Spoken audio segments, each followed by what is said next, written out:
ನನ್ನ ರಾಜಕೀಯ ಬದುಕಿಗೆ ಜನರು ಕೊಡುವ ತೀರ್ಮಾನಕ್ಕೆ ಬದ್ಧವಾಗಿದ್ದೇನೆ ಎಂದು ಬಾಗಲಕೋಟೆ ನಗರದಲ್ಲಿ ಮಾಜಿ ಜಿಲ್ಲಾ ಪಂಚಾಯಿತಿ ಅಧ್ಯಕ್ಷೆ ಕಾಂಗ್ರೆಸ್ನ ಮುಖಂಡರಾದ ವೀಣಾ ವಿಜಯಾನಂದ ಕಾಶಪ್ಪನವರು ಹೇಳಿದ್ದಾರೆ. ಆಗಸ್ಟ್ 21ರ ಮಧ್ಯಾಹ್ನ 2:15 ಸಂದರ್ಭದಲ್ಲಿ ಬಾಗಲಕೋಟೆ ನಗರದಲ್ಲಿ ಮಾತನಾಡಿರುವ ಅವರು, ಬರುವ 2028 ಆಗಿರಬಹುದು, 2029 ಆಗಿರಬಹುದು, ಜನಪ್ರತಿನಿಧಿ ಆಗುವುದು ಖಚಿತ. ಇದನ್ನ ಜನರೇ ತೀರ್ಮಾನ ಮಾಡ್ತಾರೆ. ಜನರ ತೀರ್ಮಾನವೇ ನನ್ನ ತೀರ್ಮಾನ ಅಂತ ಹೇಳಿದ್ದಾರೆ.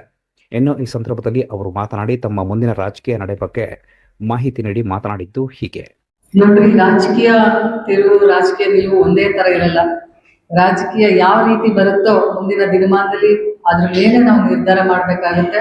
ನಾನು ಹೇಳಿದ್ದೀನಿ, ಜನಪ್ರತಿನಿಧಿ ಆಗೋದಂತೂ ಖಂಡಿತ 28 ಆಗಿರ್ಬೋದು, 29 ಆಗಿರ್ಬೋದು, ಅದನ್ನ ನಿರ್ಧಾರ ಮಾಡೋದು ಸಮಯ ಹಾಗೂ ಅಲ್ಲಿಯ ಸಂದರ್ಭ ಅದು ಬಂದಾಗ ನಾನು ನಿಮ್ಗೆ ಖಂಡಿತವಾಗ್ಲೂ ನಿಮ್ಗೆ ಹೇಳ್ದಾಗೆ ನಾನು ವಿಶೇಷವಾದಂತ ಒಂದು ಪತ್ರಿಕಾಗೋಷ್ಠಿಯನ್ನು ಕರೆದು ನಾನು ಅದನ್ನ ತಮಗೆ ತಿಳಿಸ್ತೀನಿ. ಆದ್ರೆ ಆ ಜಿಲ್ಲೆಯ ಜನರು ನನಗೆ ಯಾವುದಕ್ಕೆ ನಿಂತ್ಕೋಬೇಕು ಅಂತೇಳಿ ಅವರ ಒಂದು ಆಸೆ ಇದೆ. ಅದರಲ್ಲಿ ನಾನು ಮುಂದೆ ಹೋಗೋದಕ್ಕೆ ಬಯಸ್ತೀನಿ.